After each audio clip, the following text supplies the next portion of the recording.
اعوذ باللہ من الشیطان الرجیم بسم اللہ الرحمن الرحیم۔ آج ہمارا موضوع ہے حقوق العباد۔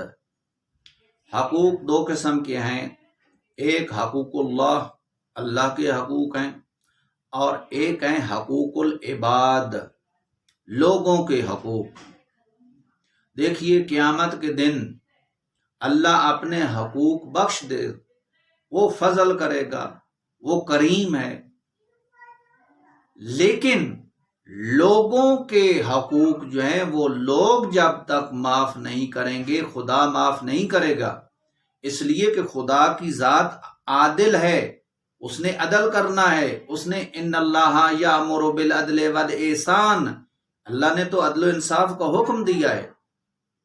تو جب ہم انصاف نہیں کریں گے، یا خدا کیسے انصاف نہیں کرے گا؟ خدا تو انصاف کرے گا، عدالت ہوگی، اور سب سے بڑا عادل خدا ہے، اور اس کے بعد انبیاء اور اولیاء ہیں۔ تو معاشرے میں جب تک عدالت نہ ہو وہ تو معاشرہ ہی بیکار ہے۔ تو حقوق العباد کیا ہیں، چند ایک بیان کریں گے۔ حدیث میں ہے کہ کم از کم حق کیا ہے، ایک مسلمان کا دوسرے مسلمان پر کم از کم کتنا حق ہے۔ امام صادق علیہ السلام فرماتے ہیں کہ ہر مومن کا یا ہر مسلمان کا جو کم از کم ہے حق، وہ یہ ہے کہ جو اپنے لیے پسند کرتا ہے وہی اپنے مومن بھائی کے لیے پسند کرے، یہ کم از کم حق ہے۔ اور اس کے علاوہ لوگوں کے ساتھ عدل و انصاف سے کام لے۔ اگر وہ کسی شعبے کے ساتھ ہے تو اس کو عدل کرنا چاہیے۔ اگر دنیا کے اندر وہ اس کو ایسا عہدہ ملا ہے، جیسے جج ہیں، وکیل ہیں، ان کو کوشش یہی کرنی چاہیے کہ عدل و انصاف پر فیصلے کریں۔ اگر عدل و انصاف سے فیصلے نہیں ہوں گے تو معاشرے میں سوء ظن اور برائیاں پیدا ہوں گی۔ دیکھو، تین چیزوں کے سب لوگ محتاج ہوتے ہیں، ایک امن کے، امنیت، امن، اور دوسرا عدالت، اور تیسری ہے نعمتوں کا فراوان اور سستا ہونا۔ دیکھو، امنیت، جس ملک اور جس قوم میں امن نہیں ہے، امن کس کے مقابلے میں ہے؟ تباہی۔ امن کس کے مقابلے میں ہے؟ فساد کے مقابلے۔ جہاں امن نہ ہو، جہاں امن نہ ہو، فساد ہو، جھگڑے ہوں، جنگ ہو، جدل ہو، تو وہ نہ شہر آباد ہو سکتے ہیں، نہ وہ لوگ آباد ہو سکتے ہیں صحیح معنوں میں، اور نہ ہی لوگوں کے اندر خوشحالی آتی ہے، وہ ہمیشہ ڈپریشن کے مریض رہیں گے۔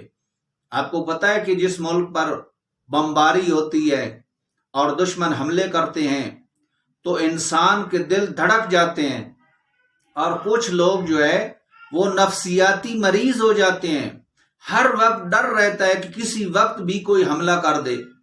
کراچی کے حالات ہم نے خود دیکھے ہیں کہ جب صبح آدمی اٹھتا تھا تو شام کو واپس صحیح سالم آنا ایک بڑی امید رکھتا تھا، کلمے پڑھتا تھا، دعائیں پڑھتا تھا، اتنی دہشت گردی تھی، یہ نہیں پتا راستے میں کوئی قتل کر دے، پھر قتل کرنے والا بھی معلوم نہیں ہے۔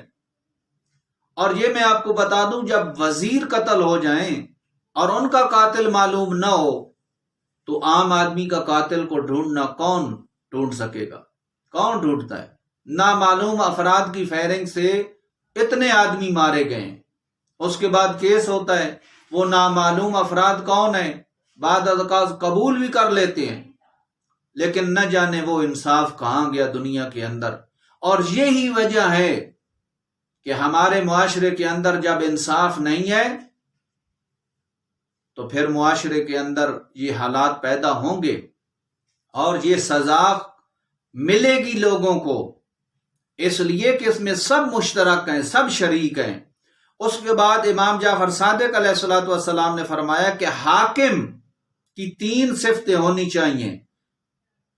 ایک حاکم فضیلت والا وہ ہو سکتا ہے جس کے اندر تین صفتیں ہوں، نمبر ایک وہ سخی ہو، نمبر دو وہ عدالت قائم کرے، نمبر 3 وہ مہربان ہو۔ اگر کسی ملک کا حاکم خود ظالم بن جائے تو پھر عدل انصاف کہاں سے آئے گا؟ اور جس ملک کا حاکم خود مال اور بیت المال کھانا شروع ہو جائے تو سخاوت کہاں سے آئے گی؟ سخاوت تو وہ ہوتی ہے جو اپنی ہاتھ سے کمائی کی ہوا پیسہ وہ خدمت کرنا لوگوں کی، اور یہ لوگوں کا حق بیت المال سے کھا رہا ہے تو کہاں سے سخاوت آئے گی؟ عدالت کہاں سے آئے گی جب خود عادل نہیں ہے؟ اور اسی طرح مہربانی، لوگوں کے ساتھ مہربانی کے ساتھ پیش آنا، جب خود بد اخلاق ہوگا تو وہ کہاں سے مہربانی سے پیش آئے گا؟ یہی وجہ ہے کہ جب میں آپ کو بتا دوں، حدیث ہے کہ جب عوام بد اعمال ہوتی ہے تو خدا ظالم حاکم مقرر کر دیتا ہے، اور جس کی وجہ سے وہ دعا مانگتے ہیں ان کی دعا ہی قبول نہیں ہوتی۔ آج ہمارے معاشرے کے اندر جو برائیاں ہیں ان کی سزا یہی ہے کہ جو بھی آتا ہے ظالم آتا ہے۔ اب ظلم جو ہے، بعض لوگ یہ ظلم سمجھتے ہیں کہ قتل کرنا نہیں، یہی لوگوں کا بیت المال چوری کرنا، پیسہ اپنے ملک سے نکال کے دوسرے ملکوں میں بھیج دینا، چینی کا مافیا، آٹے کا مافیا، مہنگائی، ذخیرہ اندوزی، یہ سب ظلم ہے۔ یہ قوم پر ظلم ہو رہے ہیں، یہ قوم پر ظلم ہو رہے ہیں۔ ناپ تول میں کمی کرنا، خالص چیز نہ دینا، اس کے اندر ملاوٹ کرنا، من غش فلیس منا، جس نے ملاوٹ کی وہ ہم میں سے نہیں ہے۔ مگر افسوس یہ ہوتا ہے کہ آج بازار جائیں تو اصل چیز کوئی نہیں ملتی، 2 نمبر چیز زیادہ ملتی ہے، اصل چیز کم ملتی ہے۔ تو یہ کہاں سے کمزوری ہے؟ یہ حکمرانوں کی کمزوری ہے۔ حکمران حاکم ہوتے ہیں، دیکھیے حاکم ایسے ہوتا ہے جیسے یہ حدیث ہے، رسول خدا نے فرمایا ہے کہ حاکم ایسے ہوتا ہے جیسے ایک چرواہا بھیڑوں کے لیے ہوتا ہے، بھیڑوں کا چرانے والا چرواہا محافظ ہوتا ہے، لیکن اگر وہ چرواہا خود بھیڑیا بن جائے تو وہ بھیڑوں کی حفاظت کہاں سے ہوگی؟ اور اسی طرح تاجر لوگوں کو فرمایا کہ تاجر لوگ قوم کے امین ہیں، اور اگر یہ خیانت کریں گے تو پھر کہاں سے معاشرے میں امن آئے گا؟ اگر یہ امین ہیں اور خیانت کریں گے تو پھر کیا حرج و مرج ہوگی؟ اور اسی طرح عالم جو ہیں وہ طبیب الناس ہیں، وہ لوگوں کے طبیب ہیں، ڈاکٹر ہیں، وہ لوگوں کی نبض مرض دیکھ کر اس کا علاج کرنے والے ہیں۔ اور اگر علماء خود فتنہ باز ہوں اور خود مریض ہو جائیں تو پھر کہاں سے معاشرے میں آئے گی عدل و انصاف؟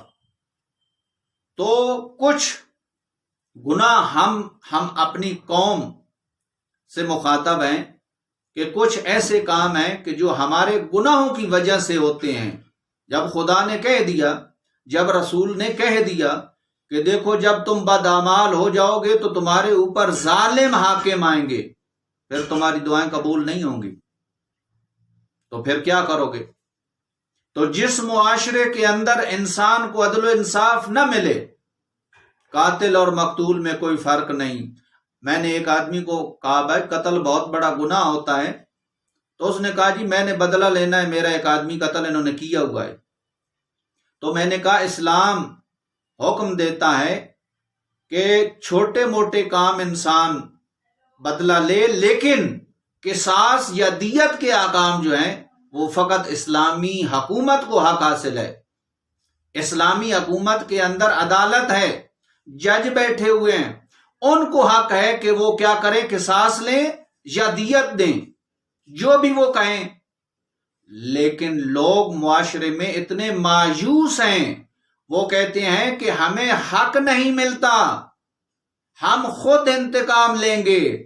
تو میں نے کہا یہ گناہ ہے، قتل کسی نے کیا ہے، آپ کسی اور کو قتل کر دو گے۔ تو انہوں نے کہا ہم ان چیزوں کو نہیں سمجھتے، ہم صرف یہ سمجھتے ہیں کہ ہمیں عدل اور انصاف نہیں ملتا، لہذا ہم خود اسلحہ اٹھا کے خود انتقام لیں گے۔ تو یہی تو وجہ ہے، پھر جب لوگوں کو انصاف نہیں ملے گا تو وہ خود انصاف لینے کے لیے کھڑے ہو جائیں گے۔ اور ایک آدمی نے ایک آدمی کو قتل کیا، اب بدلہ لینے کے لیے وہ 2-3 آدمی قتل کر دے گا، پھر وہ اٹھیں گے، پھر وہی جہالت کی جو اوس اور خزرج کے چند سالوں اور چند صدیوں کی جنگ ہوتی تھی اور دشمنی رہتی تھی، وہی حالات پیدا ہوں گے۔ مگر افسوس کہ انسان نہیں جانتا، اور اس کے سب سے بڑے ذمہ دار یہ ہیں۔ کون لوگ ہیں؟ نمبر 1، کون ہے تربیت کرنے والے معاشرے کی؟ سب سے پہلے حکومت کو میڈیا کے ذریعے قوم کی تربیت کے احکام اور وسائل دینے چاہیے۔ کچھ چینل ایسے ہونے چاہیے جو تربیت کے لیے ہیں بھی اچھے ہیں، یہ میں نہیں کرتا نہیں ہے، بہت سے چینل ہیں جو تربیت کے لیے ہیں، مگر افسوس ہے کہ عوام کے پاس ٹائم نہیں ہے۔ نمبر 2، امر بالمعروف ہمیں کرنا چاہیے، ہر آدمی کو حق حاصل ہے۔ والدین کو چاہیے کہ وہ اپنی اولاد کی تربیت کریں، اور اسی طرح استاد کو چاہیے کہ وہ تربیت کرے۔ جب یہ حکومت، استاد، والدین یہ ساری اپنی اپنی ذمہ داری اگر اپنی اپنی جگہ ساری ذمہ داری ادا کریں تو اس کے بعد اسلامی معاشرہ تشکیل میں آ سکتا ہے، ورنہ ہمیشہ معاشرے میں حرج مرج، لڑائی جھگڑا، فتنہ فساد ہی رہتا ہے۔ دعا کرتے ہیں کہ خداوند عالم ہمیں اسلام پر عمل کرنے کی توفیق عطا فرمائے۔ وما علینا الا البلاغ المبین۔ السلام علیکم ورحمۃ اللہ وبرکاتہ۔